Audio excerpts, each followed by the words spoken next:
I put up the vanes, and lo and behold, they're too long. Now what happened? I just gave you advice to put your bar up high enough so that you don't have to cut them. What happened in my case? Well, it turns out that, see this trim up here above it, which runs around, is at ceiling height. And what's going on here in this particular house, we covered over a back patio, and I didn't do it. I say we. It was done almost as soon as the house was built back in 1972. So what you have is what used to be a patio floor. We raised it 3 inches to match the house slab. Once we raised it 3 inches, now this ceiling is not 8 feet high. And so by the time you get out here, you're restricted by the height of the ceiling, so this has to be lower. So you have to cut this.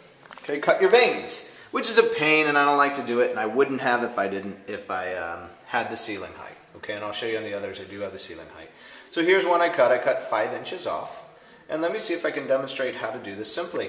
And I went ahead and hugged my vanes, because vanes are all like wet noodles, you know, and they're hard to control. So once I hang it, at least I can work with it a little bit, in my opinion, okay? You can try your own. So what I got here is a really old rusty square I had in my bag, and I think I have some others at home. I should get rid of this one and just use those. See the 5-inch mark somewhere by my thumb? Right there by my thumb is a 5-inch mark. Don't put the 5-inch mark right on the edge. Put 4 and 7/8 right on the edge. And let me pull this vane out to help me hold this a little bit.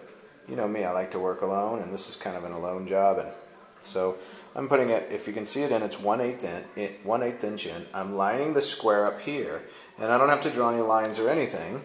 Okay, I'll take my scissors right here, and I'm going to cut 1/8 in here. If I can show this. I don't know if I can hold the camera some way. Can I hold the camera?